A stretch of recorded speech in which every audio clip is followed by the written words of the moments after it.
باز می‌کنیم بگم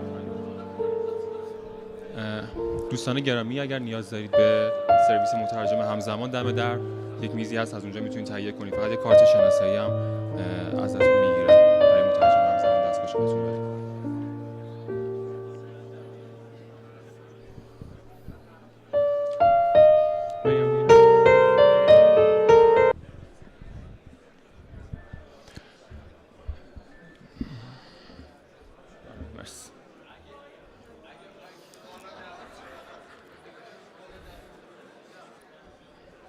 So, nice evening, ladies and gentlemen. I hope you enjoyed the first session. And we are going to start the next part. And there are lots of great presentations which are going to be presented by a lot of people from Iran and other countries. For the first one, I would like to ask Christian Tuchel from RIPE NCC. He is one of the best developers in NCC, and also he's in charge of RIPE-Stat. He's going to give us a presentation regarding the analysis of Iran. Christian?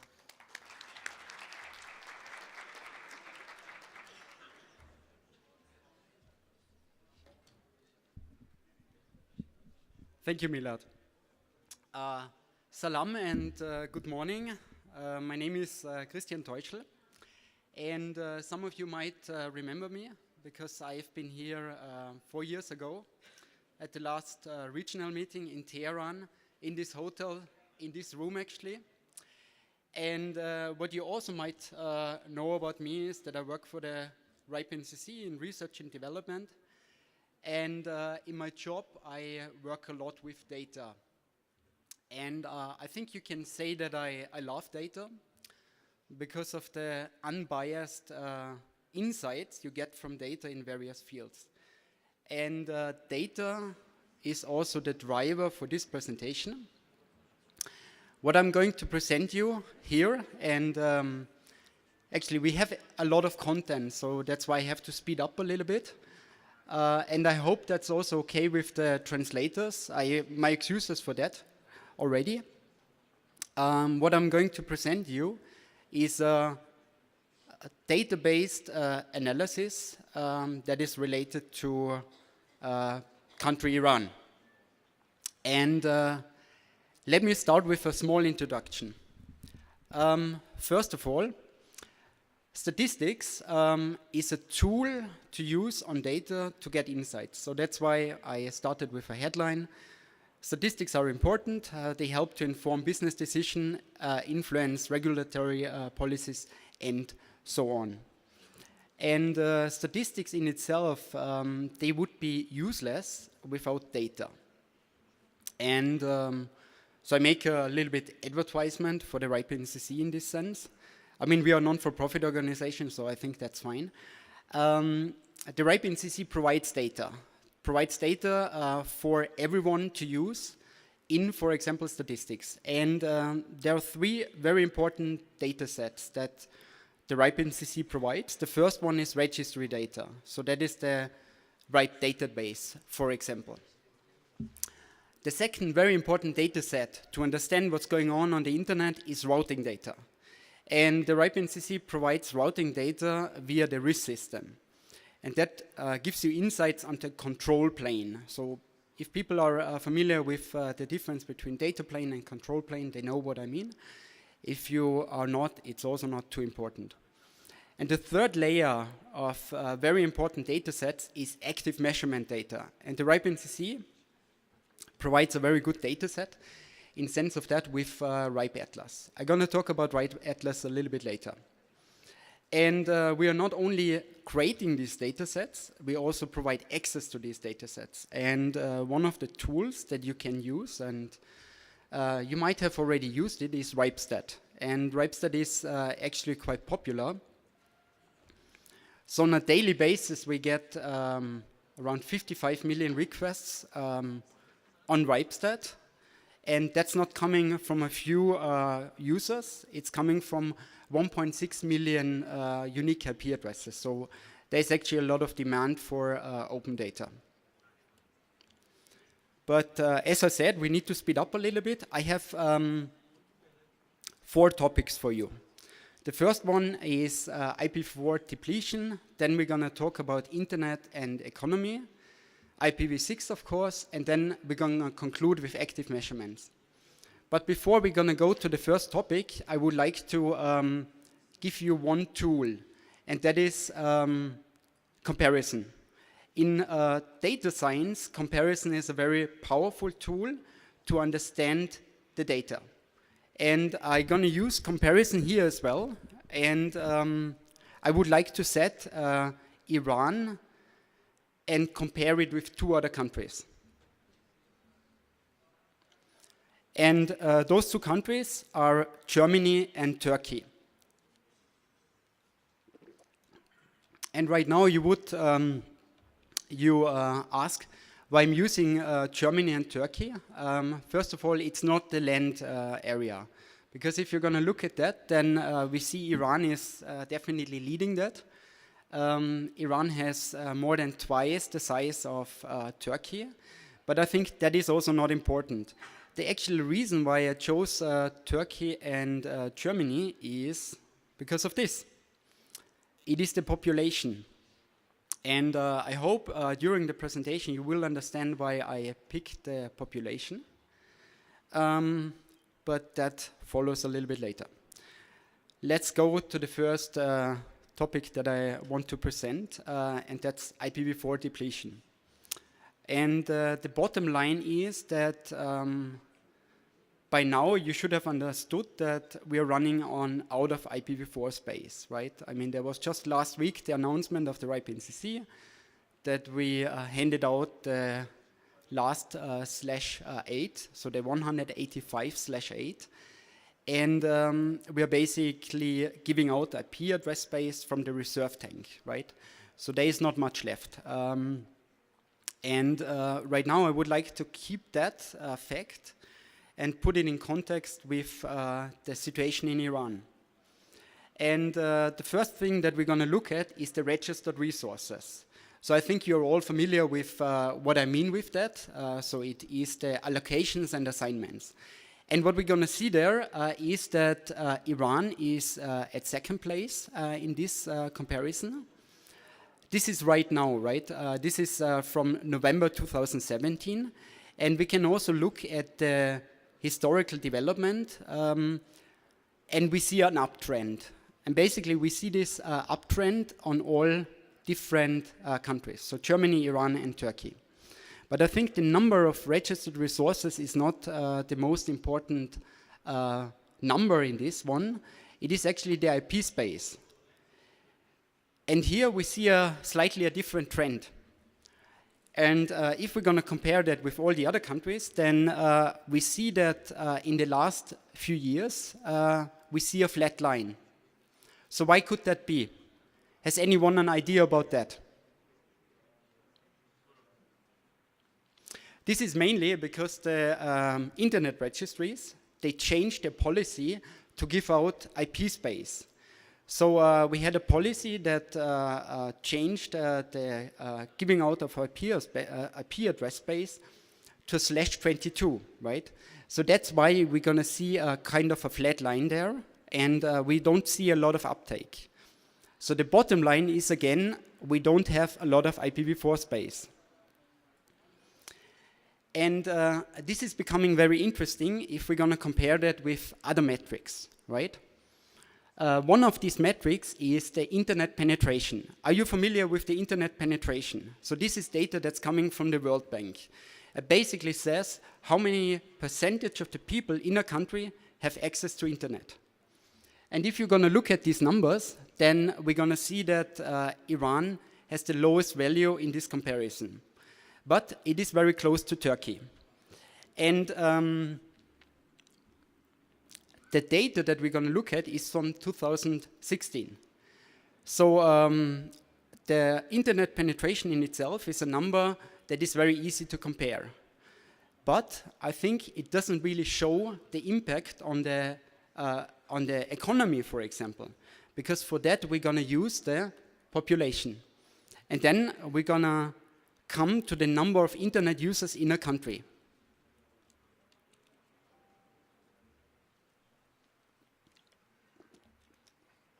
And what we're going to see there is slightly a different picture. So we're going to see that the number of internet users in Germany is, of course, the highest one, right? Because the penetration is very, very high. But what we're going to see related to the other two countries, they are rather similar. So we have 42 million internet users in Iran and around 46 million internet users in Turkey. And I think right now you already get a sense of where I'm getting to. Because right now, if we're going to compare the number of internet users with the address space that is available on IPv4, and I think by now, or still, the internet runs on IPv4, right? So to have access to the internet, you need to have IPv4. And right now, what we can do is we can compare the number of internet users with the available address space, right? Because every internet user needs an IP address. And I did that in the following slide. I calculated the number of internet users that have to share an IP address, an IPv4 address. And then what you're going to see there is, I think, slightly concerning. In Germany, you have 0.63 internet users on one IP address. I mean, this is statistically, right? I mean, it's not half a person on an IP address. But what you're going to have in Iran is 3.5 people on one single IP address.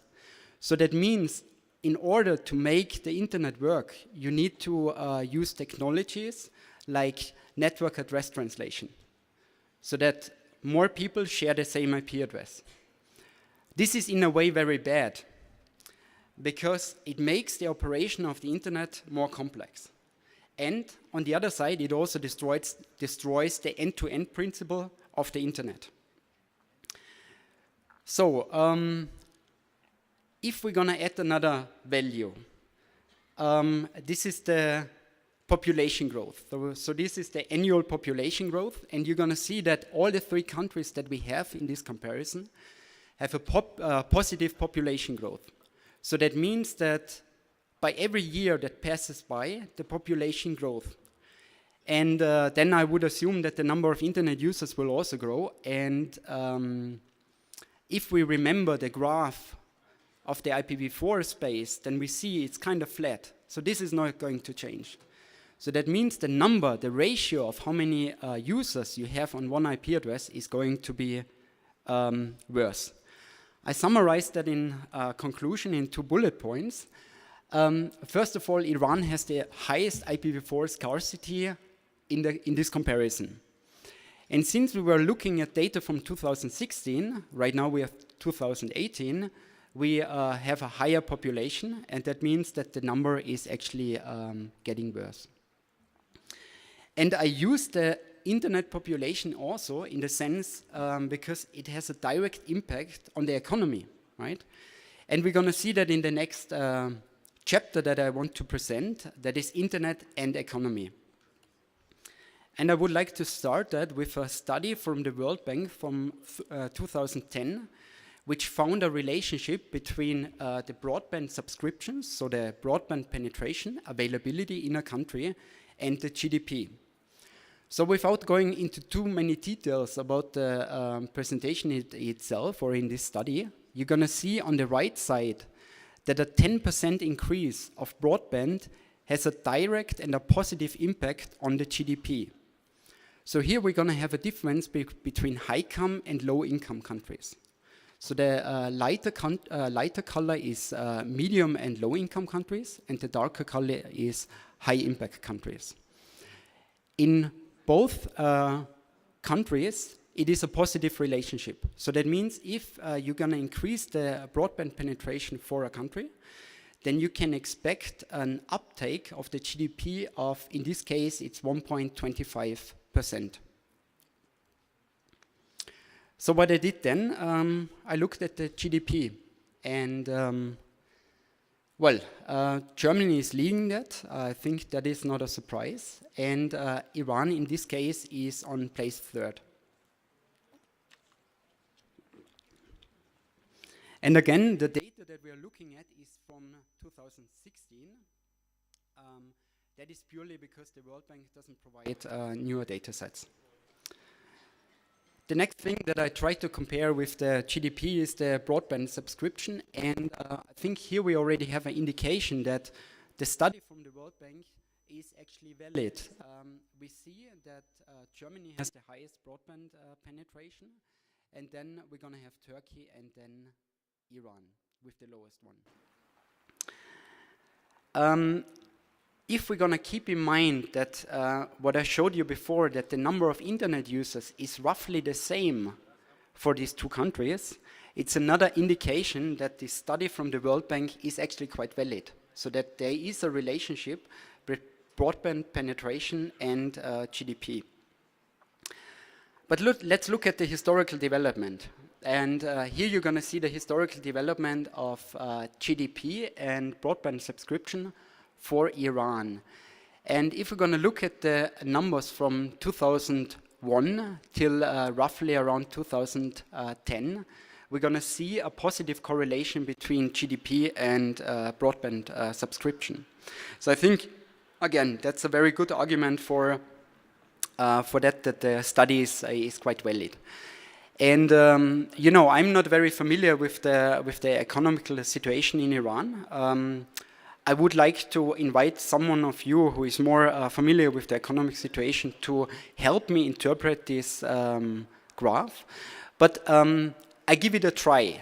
So what I'm going to see from around 2011 is that the GDP goes down. And I think when we try to interpret a study like that, it doesn't simply mean that you're going to add more broadband subscriptions and suddenly the GDP goes up. I mean, that would be rather naive. I think it's the right interpretation is that if you provide people with the capability of having access to the internet, and I think hands down, the internet has a very disruptive force to produce new economy. And I think right now we are living in times where the traditional companies are not the engines for jobs anymore, right? Because optimization is a very big thing. So whatever you have done 10 years ago with a certain amount of people, you need less people to do the same thing. I mean, unless you do something wrong, but then you might be out of business in a short time.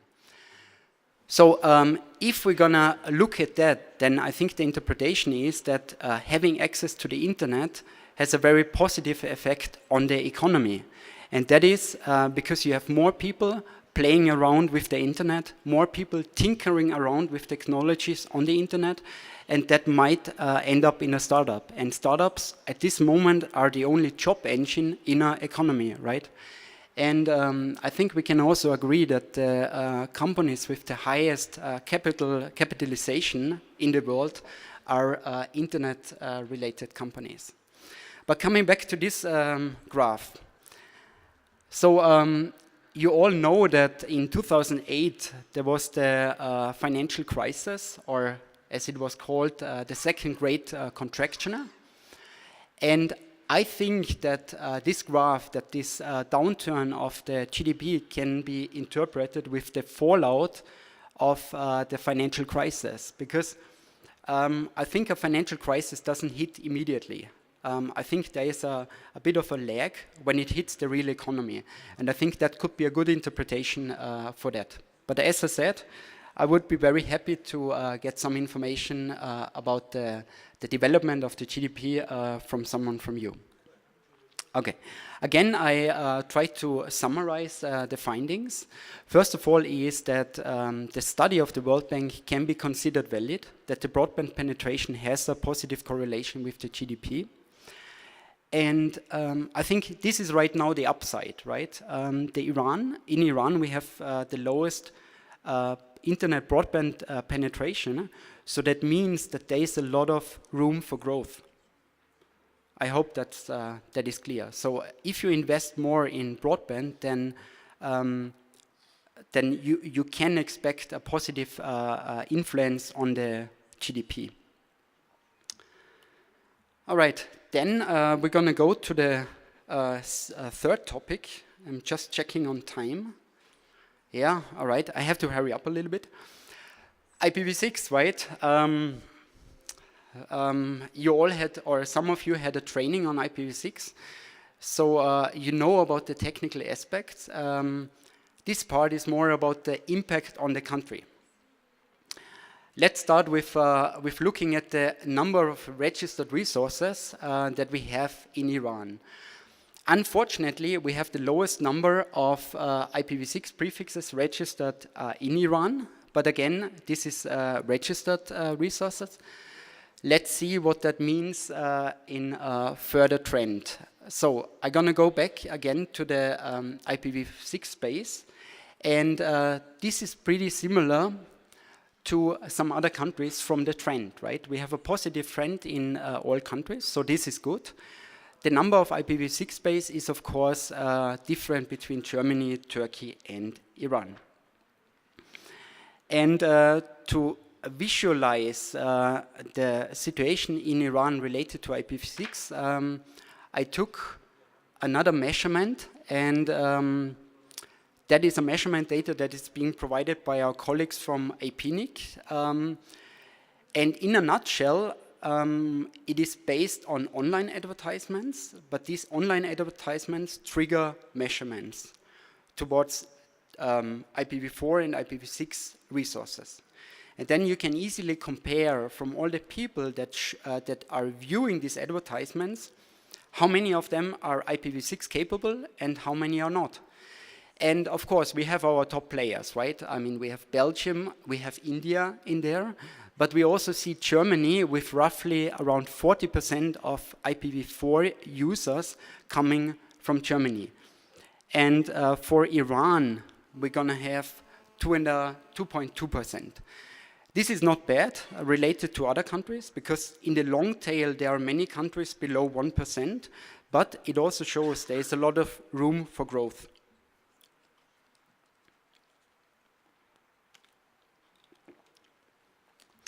So again, a short conclusion. First of all, we have the lowest number of registered IPv6 space resources in Iran. And well, the positive thing is that can change. And I think we should not underestimate the positive benefits of IPv6. First of all is the technological benefit. And the ones that went to the training know about that. The main benefit of IPv6 is it has more IP space, right? And if you're going to have more IP addresses, you can grow your internet further and faster, which basically leads to the second benefit, which is the economical benefit, right? Because in the second topic, we talked about the correlation between internet and economy. If you are not able to grow your internet, then that will have a negative effect on the economy. So IPv6 can help in that sense. And I think there is another benefit to IPv6. I think we all agree that the internet changed a lot in our lives, right? I think 30 years ago, we couldn't imagine what kind of technologies we were using, right? I mean, we order our taxis via application, we book our travels, we book our flights. So there was a lot of impact on our lives. And I think that with having so many IP addresses at home with IPv6, that might also be a very disruptive innovative effect on the society. So the faster we deploy IPv6, the faster we're gonna get to all these findings and these changes. So I'm really looking forward to that. So all the statistics that I showed you so far, you can also follow live if you're gonna follow that link. And you can get also more resources on stat.ripe.net. Well, I'm gonna invite you just to check it out and see what interesting parts you can find there. That gets me to my last part of the presentation that is related to active measurement data. And I think RIPE Atlas is something that does not really need an introduction. How many of you, if I'm gonna see hands, how many of you know about RIPE Atlas? All right, that is 50%. That was for me the threshold. So I quickly explain what RIPE Atlas is. RIPE Atlas is a measurement network internet-related measurement network. And it consists of small hardware devices that are distributed all over the internet. And as soon as you're going to connect this hardware device, it starts to run measurements. And one of these measurements can be ping measurement, traceroute measurements, SSL measurements, and so on. And all the dots that you're going to see there are the locations where we're going to have these network probes. So from all these locations on the internet, we see the view on how the internet operates from these points. And just recently, we achieved more than 10,000 of these probes. The distribution of these probes is depending on volunteers. So if you want to help growing this network, then please ask me or one of my colleagues, and they will help you to get one of these probes. What I want to give you as an overview for Iran is that currently we have roughly around 109 active probes in Iran. And that opposite is around 434 active networks in Iran. So that means that whatever insights we're going to draw from data is in the best case only 1/4 of the entire internet space in Iran. I would like you to remember that because I'm going to show you one data interpretation of what we're going to collect with Atlas. And that could be a little bit tricky. And that is the IXP country JEDI. So in a nutshell, what is the IXP country JEDI? It is based on RIPE Atlas trace routes. And you know that we have certain amount of probes in Iran. So we saw before it's around 109 probes. And what we're going to do with those probes is we allow them to measure each other. So we're going to send a trace route from one probe to another probe in the country. What would you expect then? You would expect that if the source and the destination of a network transaction is in the same country, that the data stays in the country, right? Because it would be very inefficient and also related to security and things if the data travels outside of the country and then back, right? And this is a situation that we have actually a lot with other countries. And this is already a bit of a spoiler. It is not like in Iran. But on the other side, I have to say that this can be only an indicator of how the situation is really, right? Because we saw that we have only 25% of network covered in Iran. So that means that the 75 of the other parts of the network could be something completely different. And here, what we did, we took all these traceroute measurements and we geolocated the hops in between. And then we put it on a map. And then what you're going to see there is the path that the data travels from one probe to another, you know, of that set of probes, because it's multiple probes that we used for that. And I have to say that we must read that with extreme caution, because not only that we cover only 25% in the best case of all the networks, the crucial thing with that is that we get the geolocation data right. Because what we're going to see from the traceroute data is IP addresses. That is topological information. That has nothing to do with geographical location. So in order to create a map like that, we need to understand where an IP address is located physically, right?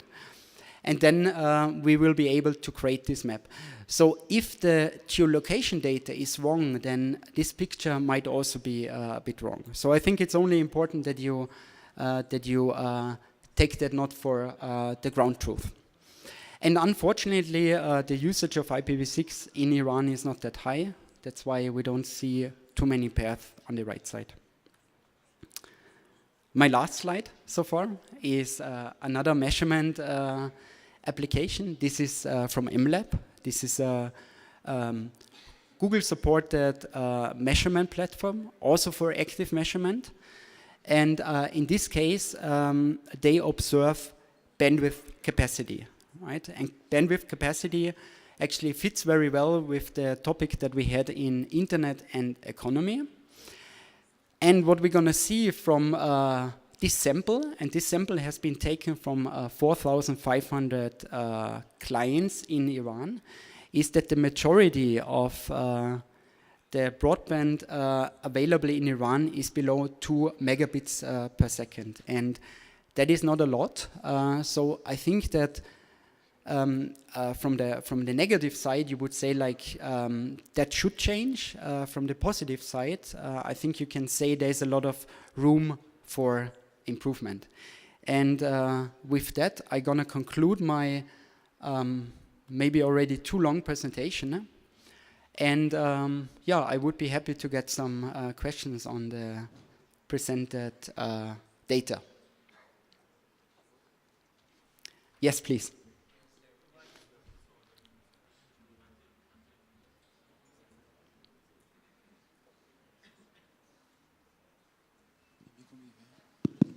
So if anyone have any question. Oh. I think you have to press the button.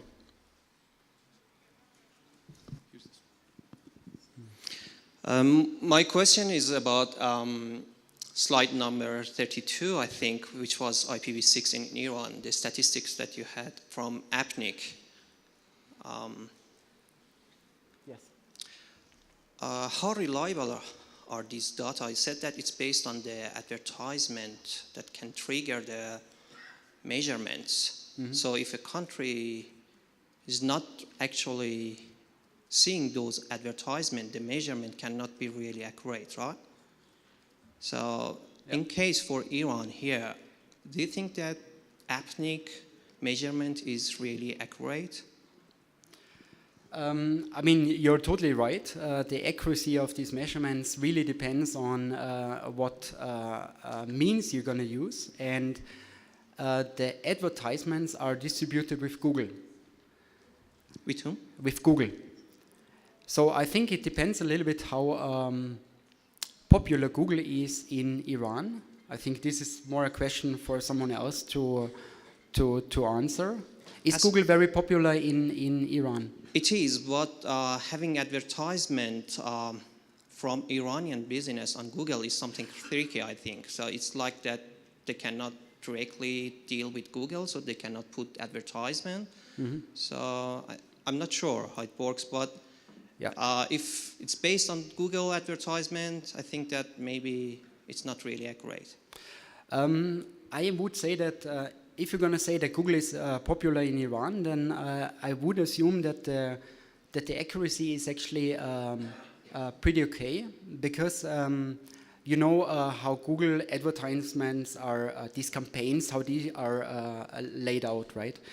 You're going to define keywords, and then you're going to leave it to Google to match the right customers to these keywords. And since the advertisement strategy of APNIC is not targeting a specific customer base, it's very broad. So that means that if Google is used a lot in Iran, then it's very likely that these advertisements will reach the people. You're actually giving a reason or an argument that these statistics are more accurate than in other countries. Because in other countries, these advertisements for APNIC, they have to compete with other advertisements, right? So in the worst case, it could be that you don't see a customer because another advertisement is more targeted towards that, right? And then they miss them, right? But if you're gonna have the situation that not a lot of companies in Iran make advertisement on Google, then I would say that the probability to see the advertisements from APNIC are even higher. So, but you're right. I mean, these measurements, they are always very tricky because we are dealing with the internet, and the internet has so many participants. It is very hard to get the ground truth, right?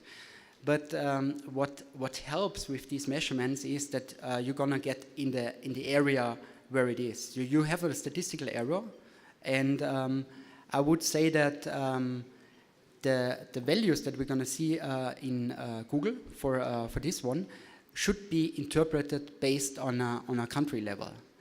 Okay, thank you. Yep. Thank you, Kirsten. I know there could be a lot of critics for the data, but thank you for putting all those numbers together and bringing some insight to the audience. Can you turn into slide number 24, which you said about the, what you told was, you guessed that the financial crisis led to that drop. And I think it could not be the case for Iran at least. And what I would like to say is GDP is not only related directly to broadband penetration. It's necessary, but it's not sufficient. And for that particular drop, from my point of view, it's more or less related to the sanctions imposed by Security Council. And if you see, it dropped, and then again, it's trying to take off. And my expectation is that in 2017, when the numbers comes up, in 2018, we can see much more brilliant numbers. But that's the point, because the country which majority of the GDPs and let's say majority of the business comes from oil, and it takes time. And IT can gain, but we are still far from countries like Ukraine or Germany, India, which build their human resources on top of IT and export that services. That's the point which I would like to say about that drop. It's a very good point, and let me add something to that, because I think I was not clear about that. I think that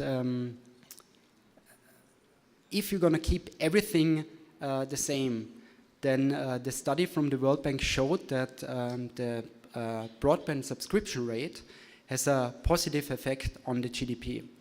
But, you know, I mean, in a test case for a data scientist, it would be perfect if you could keep everything the same, right? But it's not that easy. Just wanted to give you a heads up. What it's not related to global financial crisis happened during 2008. I think that didn't have that much effect in Iran, but some other factors led to that.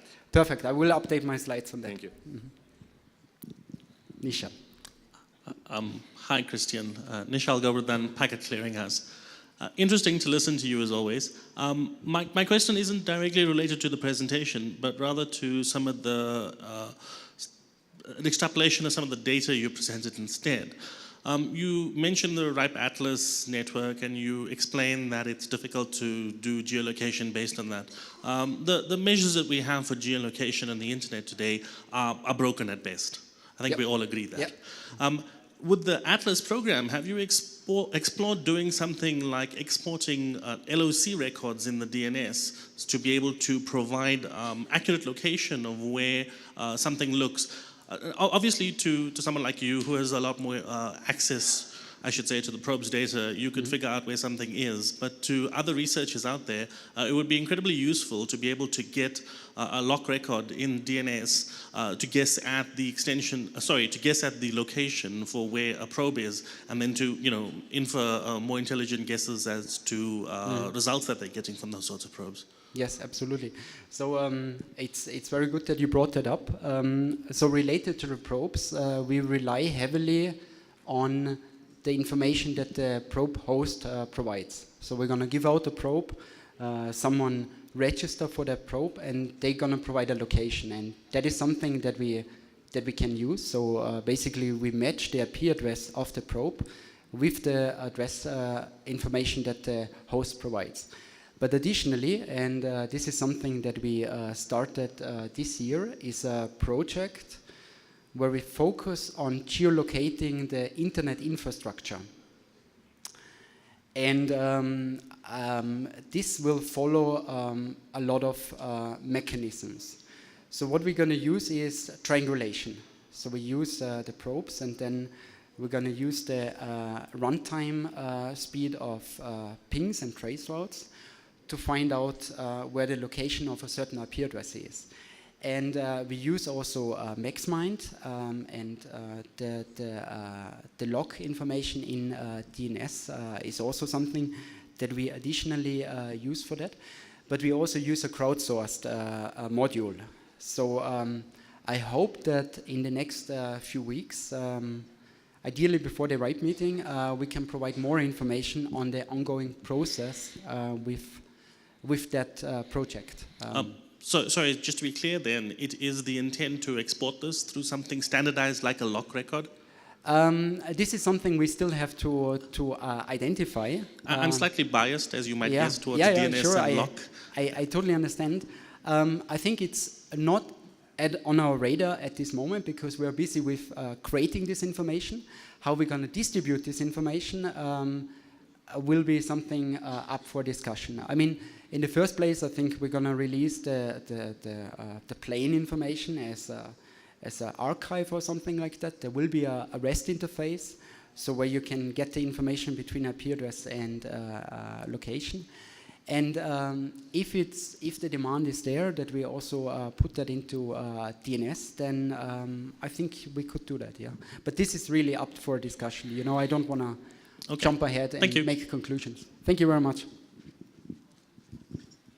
So thank you very much, Christian, for your great presentation. All right, thank you.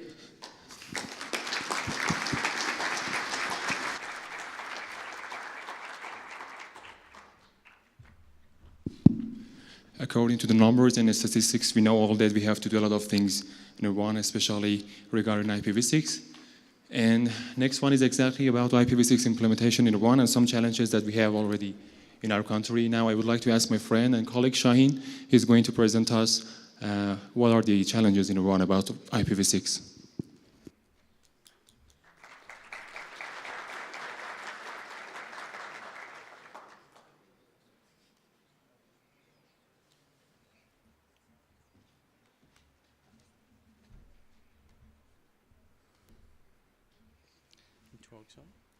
Yeah, just left and right there, but use the buttons for the next.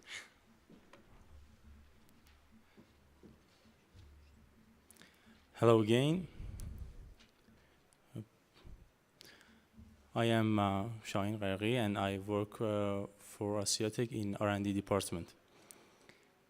We have implemented IPv6 in our network, as Shahab mentioned. And it was very, very difficult job, and we got many lessons in that.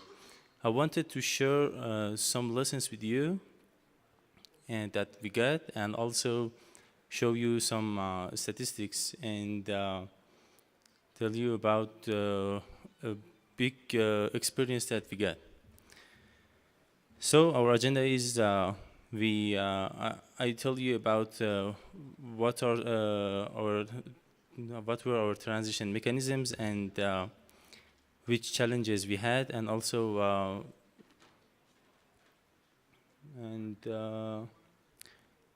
a statistic after the transition, and then a big problem that we got. The first step, transition mechanisms.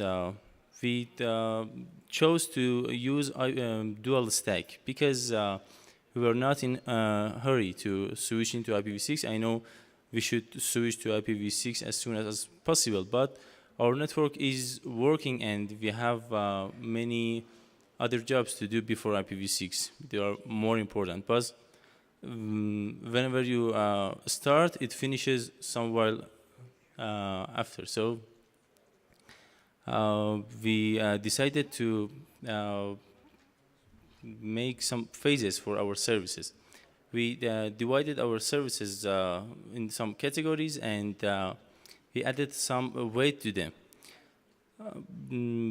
I used to values the importance, how the service, how many traffic it has, and also is it important for us or no, and also complexity.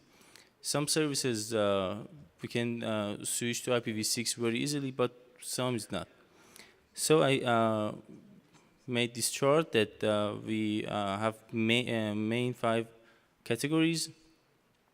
The XDSL is very important for us because we have many subscribers on ADSL, about 1 million, and but it is very complicated to implement IPv6 on them. We have a broadband. It is less important because the customers should choose to use IPv6 or not. If you get IPv6 to customer and they didn't use it, so it doesn't work. And also, it is very easy to implement. We just wrote or peer with customers, and it works. We have data center that is very important for us because we are one of big content providers in Iran. And it is important to switch to IPv6. So those companies like some mobile operators that already switched to IPv6 have enough content in Iran. They can produce some IPv6 traffics.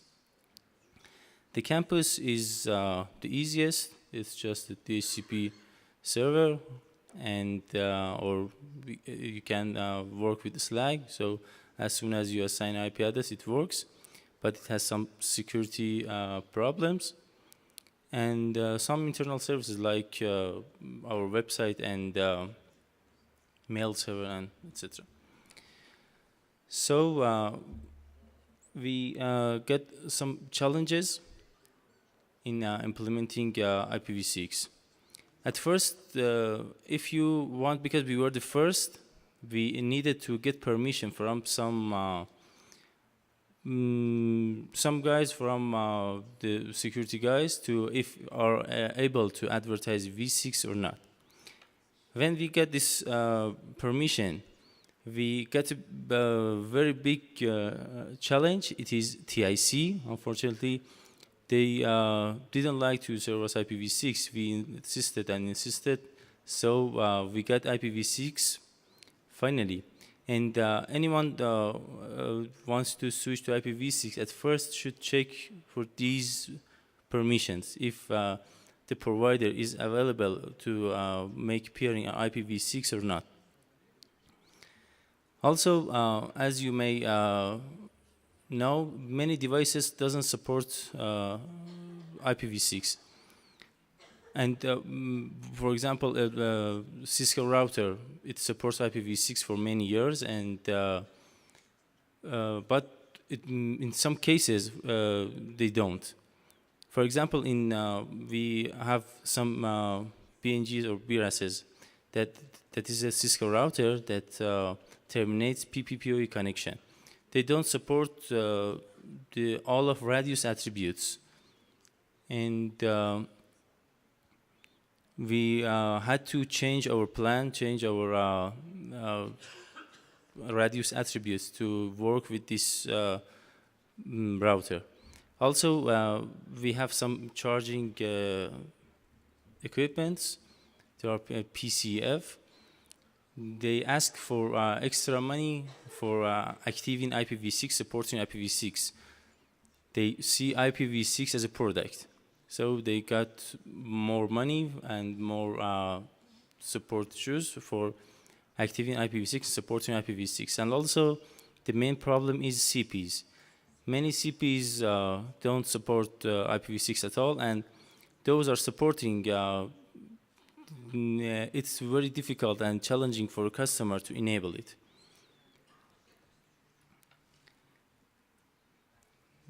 AAA is a big challenge for DSL users to switch into IPv6 because they have their own structures, and in Iran, people usually use the local AAA and they usually do not have the some other AAAs that have experience with IPv6. So they need to improve themselves. They need to develop some extra tools, and in some cases you have a very big database, and you need to add some values to them. It affects your users because you cannot go offline for some databases. And managing IPv6 addresses is very difficult to assign static IPv6 because the amount of IPs is very high and it consumes many resources. Training is always difficult because you should tell someone that really don't like to learn about it. At first, you should convince them why do they need it. Then it takes time. It takes time to teach people, staff especially, and help desk and front offices to know what is V6 and what should do they do. In Iran, we need to have IPDR. It means the log of customer plus IP to show which customer used which IP in which time. And it is more complicated for IPv6 because in IPv4 we have carrier grade NAT and we export the logs of NAT and use and produce the IPDR. But in IPv6 we don't have any NAT, and we need some agents, and we need to pass the traffic through agent or make a mirror of traffic and send to some equipment. So it needs more equipment and more work. And also, each client gets many IPv6 addresses, at least 2. One for the device and one delegated v6 address. And after we implemented IPv6, we get some statistics. We were so curious to know about it. Only the 5.5% of broadband users ask for IPv6, even now. We advertised a lot, we asked all of them, we called them that we are IPv6 aware and you can use IPv6, but only 0.5% asked for. And after 1 month, this is the graph, nothing much. At the peak, it was 10 megabits. Then we switched our DSL network to IPv6. At first, as a sample, we moved it's about 82,000 users to IPv6, and 20,000 of them got IPv6 by default. It means their CPEs support IPv6.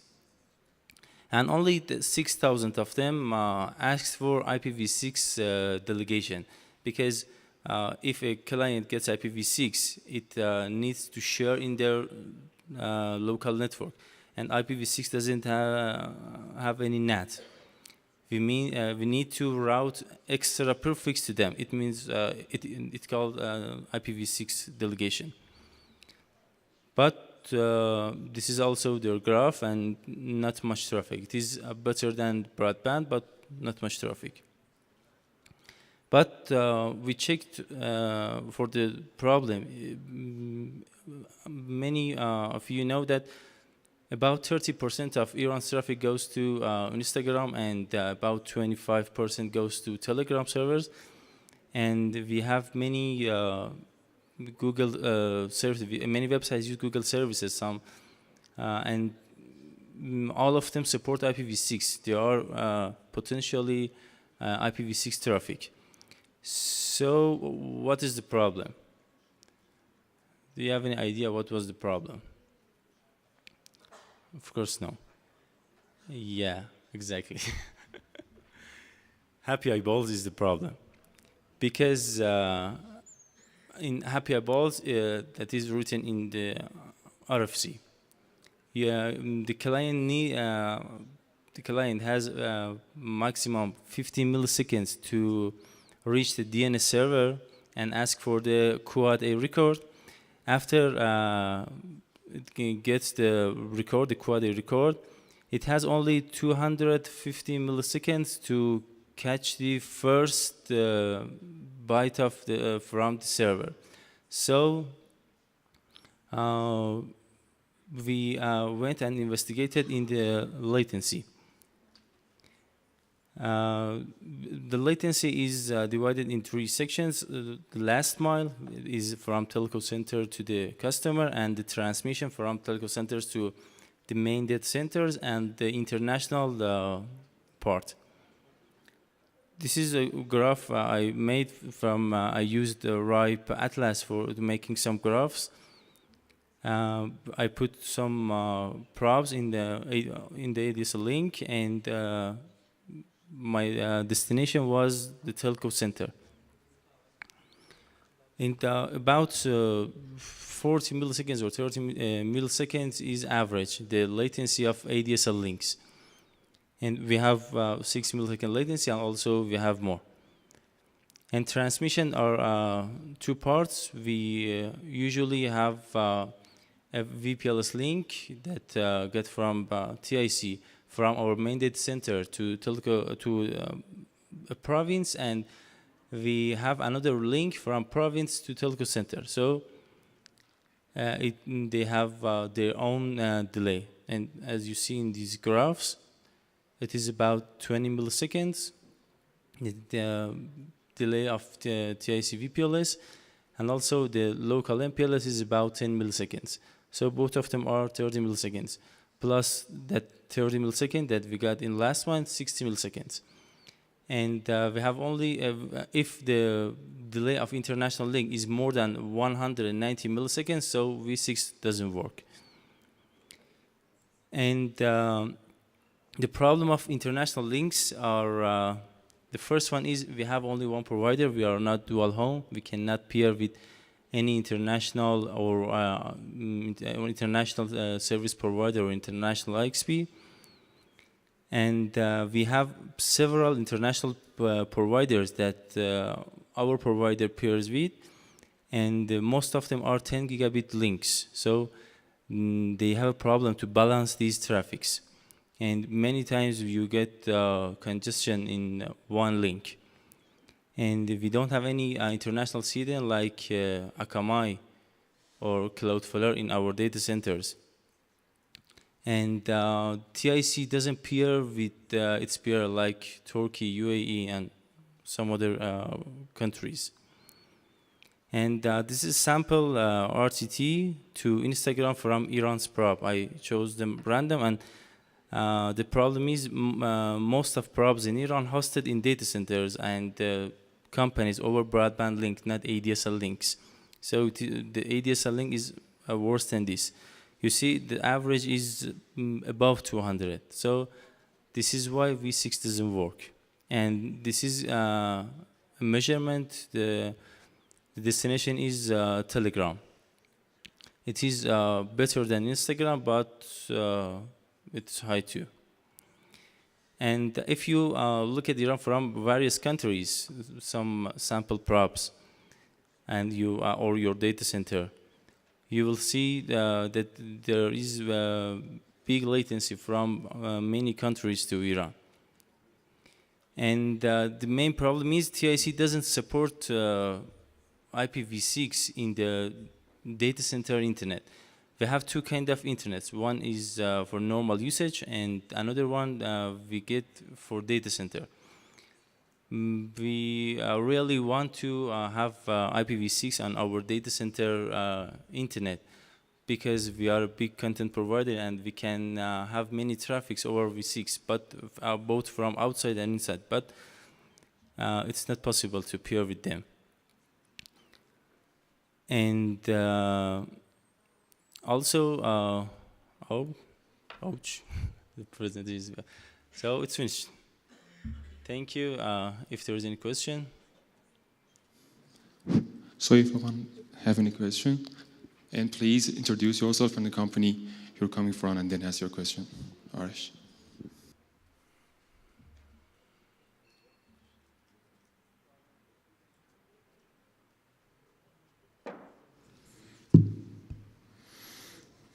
Hi again, my name is Arash Naderpur from Parson Network Solutions. My question is about the Happy Eyeball and Telegram, because I saw that you had some measurement for the latency to Telegram, and said that that also affect the Telegram same as what we had for Instagram.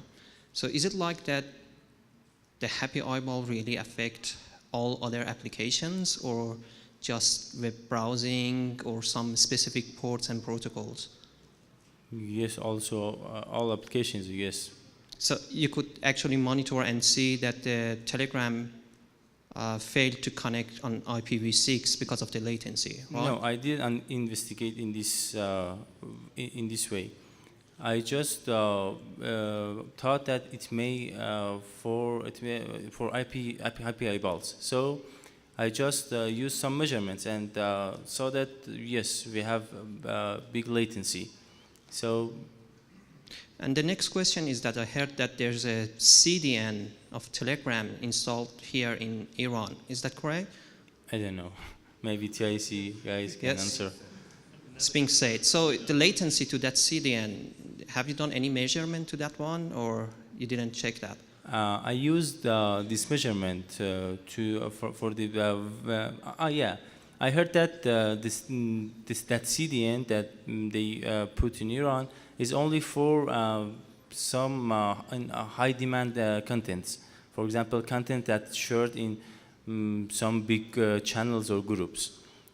But I tested the web.telegram.org. As you can see, it is web.telegram.org.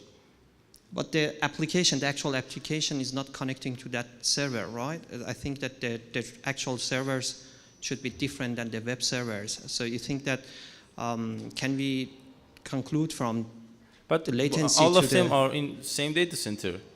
If there is a cache or CDN or something like that, it should be in one data center, not, for example, web in one country and the content in another country. It should be all together. Okay, thank you. Okay. Thank you. Payam from Shuttle.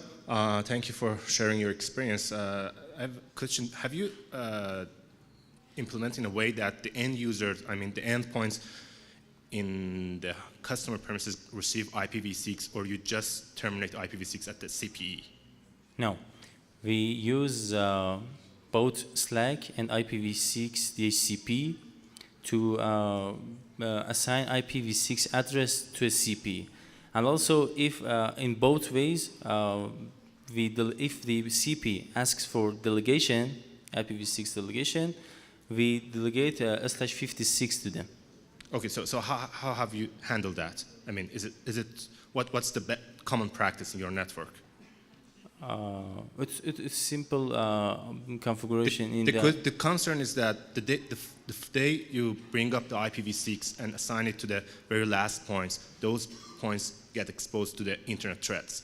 And with huge amount of scanning these days going on, I wanted to know what was your experience in protecting your customer. You mean firewall or something like that? Yeah, firewall, whatever techniques you have been using. Because to share it with all audience, while we have NAT in IPv4, technically it's kind of firewall. No, it's Yeah. not. No, it's not. Kind of. No. No? No. For incoming packet? No, Okay, so no, it's not. It's not. Okay. In IPv6, you are more exposed from my point of view. So have you done anything for that or not? No, me myself, I think internet should be open and should be full protocol, and no ISP allowed to filter any port and put any firewall without permission of user. So if the user asks, so it's okay. So we don't filter any, and we don't have any firewall for our broadband customers. But yes, I saw some scans, and people should protect themselves and from their CPs, from their networks. So it's not the provider's responsibility. Yeah, there are studies going on which says providers can play very important role. TU Delft published many papers on that, and that's a proven fact which service providers should do, and if they do, the result would be brilliant. That's why I want to. But for your information, in our campus, we had many problems because we are responsible for our campus. Once we enabled IPv6, we got many attacks and scans for our network. So we put a strong firewall after that. Yeah, I mean comparing residential users who don't have enough. Yeah. Thank you. Nish, I'll go with then Packet Clearinghouse. Firstly, congratulations. It's always difficult being the first one. So to share your experiences, I think it's an amazing feat. So well done.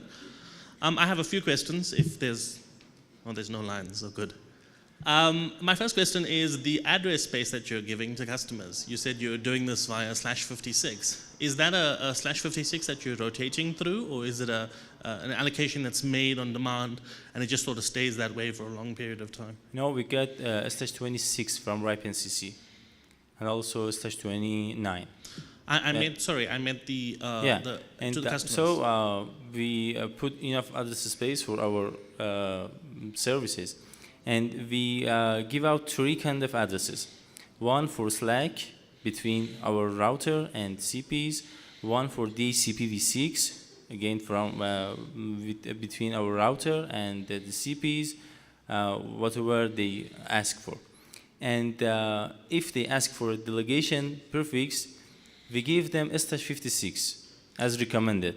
Okay, so the DHCP-PD56 that you're allocating, Yeah. does that get rotated? Yeah, rotated. So you're not making a sort of static or semi-static allocation to your customers? No, it's not static. Okay, so the reason I'm asking is because there's been lots of documentation that's published that shows that doing rotating /56s Exactly, or 48s, it is rotated, and we reduce the time. So it frequently changes. There's a lot of documentation that shows that rotating those prefixes is actually harmful to user experiences. That's where I was going. So you may want to think, and maybe it's going to be too long to talk about here, but you may want to think about either lengthening the time that people have those addresses, or perhaps making them more static or semi-static after a period. And then, because I see the line is forming now, my second question was, as I said, it's always difficult being the first one, but the thing that to look forward to, of course, is the fact that other people are going to be able to do this. One of the things that's always impressed me about Iran is the fact that you have such rich content, and it's locally developed, and it's available locally. So what has been your experiences going to the other operators to try to get them to use V6, perhaps somebody else in a different company, so that you can peer at the exchange? The problem is my slides, because it doesn't support PowerPoint, so it changed, so I lost my 3 slides. The good news is we peer on IXP, and any company that has IPv6, they can peer with us on IXP, because we have a big IXP in Iran. And we have done with Afronet. That's a company that we made V6 peering, and they are using our V6 content over V6. Okay, thanks. Okay, thank you and congratulations to your project. My question is about happy eyeball problem that you have. Have you tried using any TCP accelerator in between to respond to the customer, to the client TCP connection in less than that time? And unfortunately, based on our topology, it was not possible. We have a layer 2 tunnel up to our main data center, so it was not possible to use something in middle. So the client should pass all the way to our data center, no other way. But it's still less than 250 milliseconds, I think. Your data center is local in Iran. About, in the worst case is 60 milliseconds. So I think if you can put some TCP accelerator in between to handle, I think your problem is in the client side. Yeah. So the client is waiting for 250 milliseconds to get the first packet. If you put something in between, it could be a good test. To send the first packet, huh? You know, yes, TCP accelerator will be in between, will be put in line, and will respond to the TCP request on behalf of the server. So the client doesn't know who's that. He thinks it's the server, the actual server. So it will start the connection. I think it could be a good test. Sure. Okay. And do you know about the MTN's project? I've heard that they have... I saw that they have many IPv6 customers, and they are implementing on their cellular data, on their LTE network. Do they have the similar problem? I don't know. I haven't had the chance to talk with them. Okay, I don't know if anybody from MTN is here. It would be good if they if someone could share their experience on IPv6. Okay. Okay, thank And you. sorry, by the way, could you please introduce yourself and the company you come from? Ali I forgot to Nourouzi say. from Pars Online. Thank you very much. Thanks. Hello, Nasser from Chatel. First of all, thank you for the excellent work as a pioneer in IPv6. I'm somehow familiar with the old challenges you had. The first issue that I want to discuss and to hear more from your side is that you said you are using the DHCP for the DSL users. Yeah. So this way, it means that each user, when disconnects, there is a possibility to get new prefix the next time that he connecting to the network. Yeah. Okay. As a DSL provider, we also have some issues with DSL. Problem is that, of course, you have experienced it. User is connecting to the network, and due to some technical issues or anything, it will disconnect and will reconnect again. With the IPv6, what happens is that because the prefix is allocated to the computers and to the PCs behind the CPE, will not notice that the range has changed, because at the first connection you will get one prefix, and in the second one you may get another one. So this will create one issue. Yeah, I noticed this, but once the CPE gets new connection and new address, it gets new delegation IP. Exactly. And once it gets the new delegation IP, it sits on the interface. Yeah. But the point is that when it sets it on the interface, you will get the new updates in router advertisements. Okay, yeah. But the issue is that not all the clients will take care of it, because, for example, first of all, I have experienced with every different client we have different challenges, and as you know, we have several stacks of the V6. So what happens is that I myself experienced it in OS 6 and even Windows 10, that although router sends a new advertisement, but the client keeps the prefix IP address, which we thought in another way, because we were unable to fix this. So we put an option for users to fix their addresses. That's a temporary solution, but RIPE 690 has recommended to use actually persistent IP address, and using this recommendation has another benefit, which is my second point. And if you are going to use DHCP, what happens is that you need to keep logs of the connections. So, for example, this user at this time had, for example, these prefixes. If it is permanent, exactly. If you make it permanent, this problem solves, but we run into this another issue. Yeah, another issue. And the another issue, except all the things that we have in database and the AA point that you already covered, there is also some routing challenges.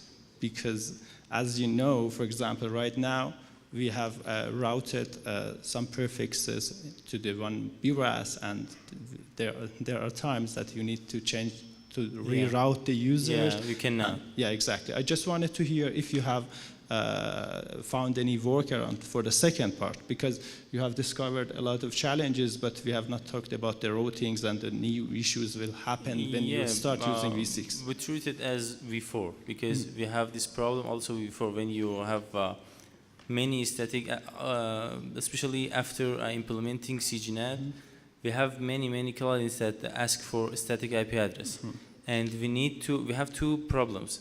First, AAA consumes more resources to calculate and ask for IP address, and the second, the routing. Yeah. Perfect. Last but not least, about SMTP. What did you do for the spams on the V6? As you know. Yeah, we get many complaints, but as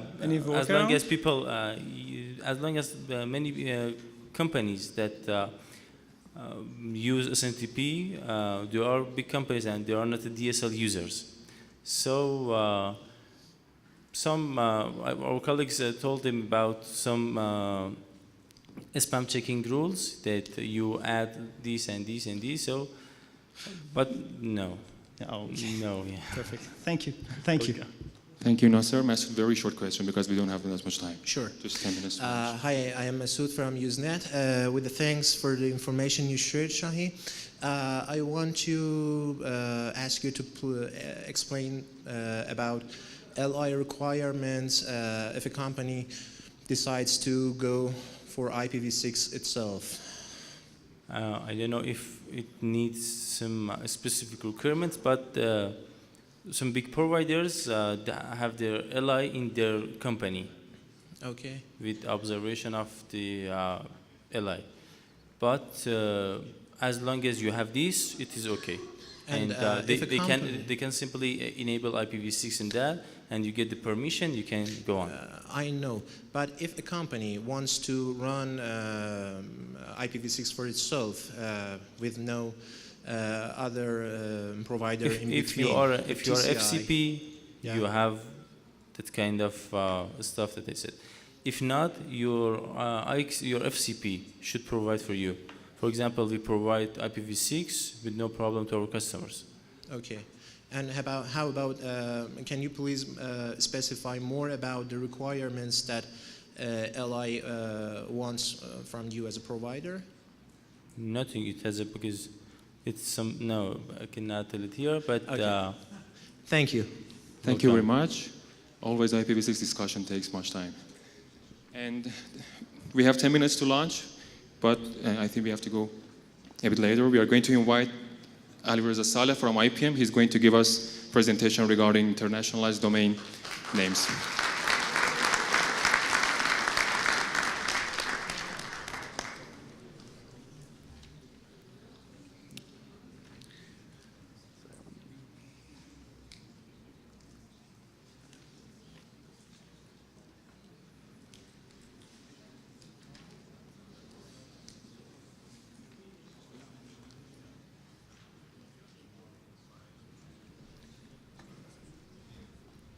Thank you so much, everyone, for having me here. Actually, because most of the participant is in actually the Persian and speaking Farsi, and my presentation also about the non-ASCII domain names, so I continue my presentation in Farsi. So I would appreciate if you want to use your headset, the people that cannot understand Farsi, please do so.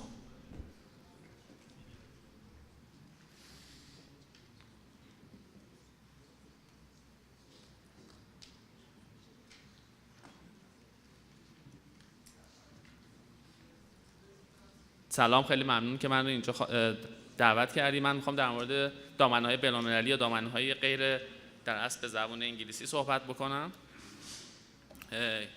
که شکلشون به این صورت هستش.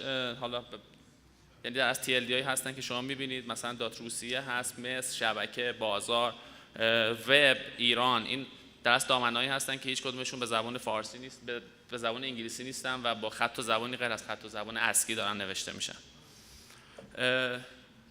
دلیل این که ما اصلا این دامنه‌های نان اسکی رو می‌خوایم به خاطر اینه که به طور کلی ما بتونیم به عنوان مثال وقتی شما روی کارت ویزیت نگاه می‌کنید یا فرض کنید یه پیپی رو می‌بینید، برفرض اگه به زبان فارسی هستش، همش به زبان فارسی هستش به جز آدرس وبسایت و آدرس ایمیلی که شما از اون شخص دست مخاطب دارین. و خب این نیاز رو به وجود آورد که شما احتیاج داشته باشین که دامنه‌هایی داشته باشین که به خط و زبانی غیر از خط و زبان انگلیسی نوشته بشن. همونطور که می‌بینید language. As you can see, about 7 billion people speak in 6 to 8,000 languages. The internet users have grown from 70 million to 4 billion. If the statistics are not right, I just found them on the internet. Maybe they are not very accurate, but they just give you some idea on how the data are. The number of So you can see the number of people who speak these languages. If you look at them, you can see that a big number of people speak Chinese, then Spanish, and then English, but usually the domains are the major ones. So what is interesting is that for the major domains, a specific language is not supported, because when you have a domain in the main language, there is no language behind it.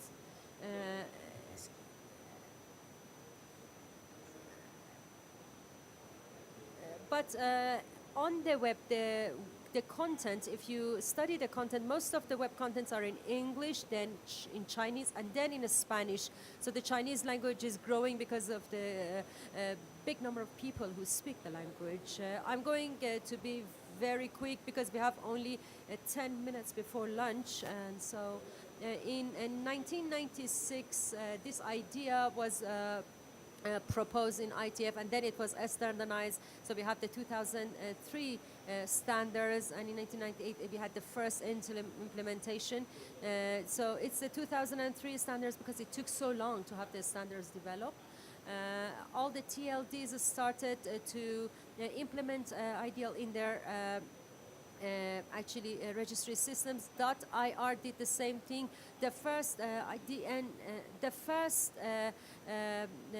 domain which was in a language other than English was in 2010 in root, and it was ready to be used. So that was that was exactly when IPM inserted .ir, and in the you see that it's web.ipm.iran. In Farsi, it will work.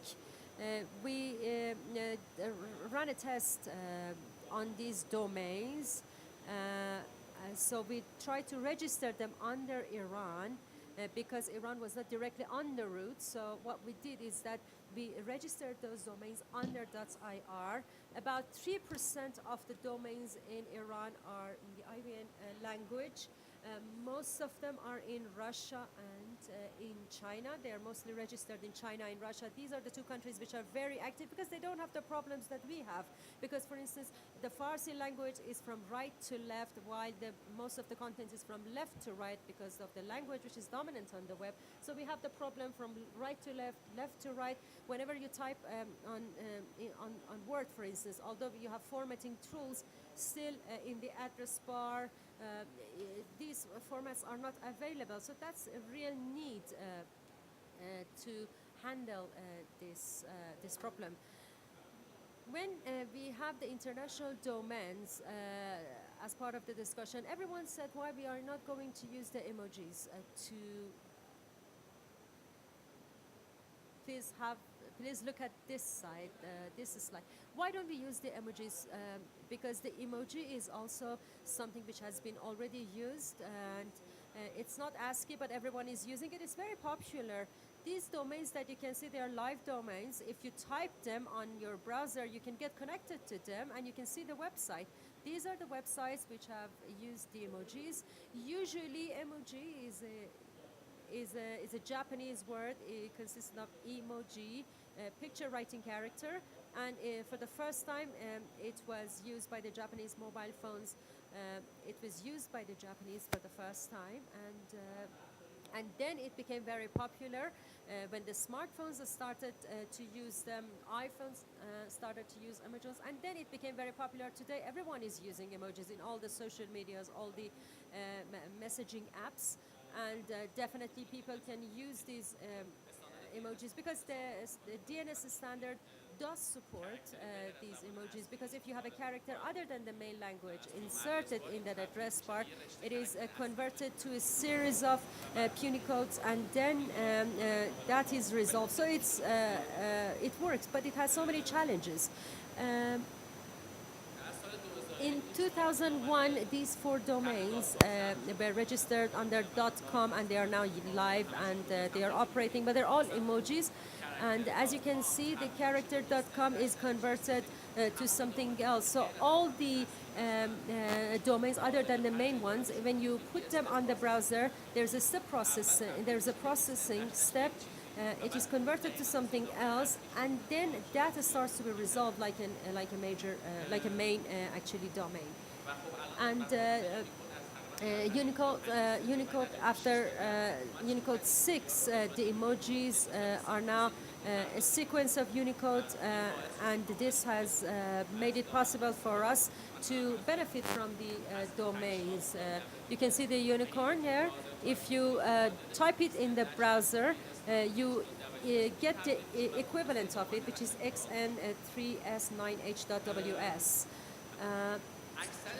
most of the CCTLs, because GTLE is a bit difficult because the security and safety in ICANN is somehow, because they have contracts, they have problem with security, but for CCTL it is much more easier. These CCTLs are mainly used for the register of emoji domains.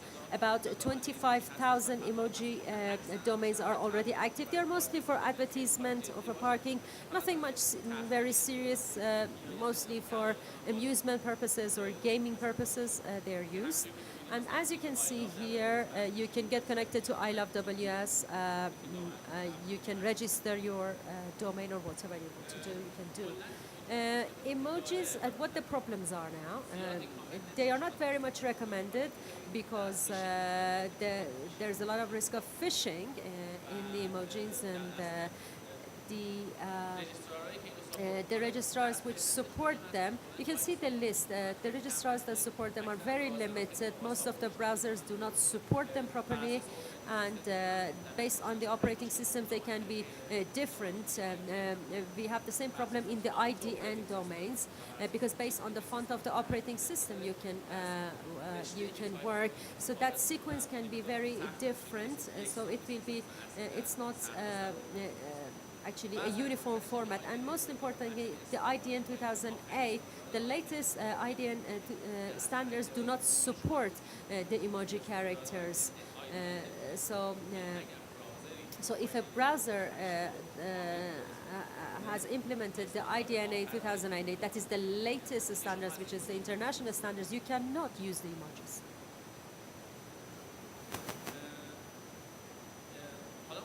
Now, all those who are familiar with ICANN, it has advisory committees. One of the most important one is security and stability. Whatever happens on the internet, especially in the DNS world, it's about, they comment on the security and stability. In 2017, they actually released an advisory on the use of emojis, the pros and cons. There were some findings and some recommendations. The most important recommendations included, first of all, they told the ICANN board that no TLD can include an emoji. Like .com, you cannot have .heart or .smiley. That's not possible. This is rejected, and they discourage the registration of any domain name that includes emoji in any of its labels due to inability to mitigate the risks or the visual problems, because if they want to do that, they need to go for some very fundamental changes. The fundamental changes will be required if they want to mitigate those risks. So that will be problematic, as I told you, in terms of the variants or the phishing. Thank you very much for your patience. I had to hurry up because I was in short of time. If you have any question, I will be with you for another hour or two. If you're not in a hurry for lunch, I will be happy to take questions. This website works. Just to let you know that this website works. Thank you very much, dear Ali Reza, for your. Can you explain further about phishing, because it has been Rolex, Apple with IDN. They had experienced phishing, and we saw the messages a few days back that Rolex, if you type R in a different way, you can be directed to a phishing channel, or Apple with with a different A. It has been problematic for the users. Is there any solution to this problem so that in the next fix they can be amended? Thank you very much for your question. In IDN, the most important problem is the phishing problem. For instance, L and 1, they're all very similar to each other in the main language. If you have a domain, for instance, Google, instead of 2O with 2 zeros, or Yahoo with 2 zeros, when you are typing on your browser, you do not notice that difference, and This in IDM, this is more difficult because we have characters which are completely the same. If you had the time to go through my earlier presentations, you can see that the ye in Farsi and in Arabic they are exactly the same. They look the same, but they are completely two different characters. So, or number 2 in Arabic and Farsi, they look the same, but they're completely different characters. So it will be more difficult when you think about the Russian language. The A in the Cyrillic and the A in ASCII, they look completely the same, but they're two different characters. The codes are different. That is ID and that one is ASCII. So that's a problem which is quite rampant. For instance, toys.us, there is a reverse A in Russian. They could use it and use it for actually phishing. It's a very common problem, and the technology or the solution that they have considered is that the registrars should use. For instance, for .Iran, you have a list of permitted characters, and you say that people can only use these characters to register their international domain. Also, anyone who registers a character automatically, all the domains which will be similar to this character and has the possibility of phishing will be blocked. So the example that Shahab gave, Apple with a different L or A, that's a registry. Let's say it's apple.com. .com, as part of its policy, should say that apple.com is only given to Apple because that L-sterling is similar to ASCII L, and it has been already assigned to a company. So I'm not going to give it to someone new. I will going to block this domain. If Apple wants, under certain conditions, it can be delegated to someone else. The best practice which is there to prevent phishing is that to block the similar domains through an algorithm. We did it for .ir. So we block this domain, and after that, that company which owns the main domain, under certain circumstances, they can activate those similar domains. Just one more point. I just want to thank you for your support, all those who are in the IT industry. .ir has almost 1 million domains, and I think it has been a very significant growth, and we are indebted to the support of all the internal and domestic companies. I just wanted to say that we are almost 1 million, and in the region, I think that's a very big thing. I hope that at the international level we can have something to say in terms of the services that they provide.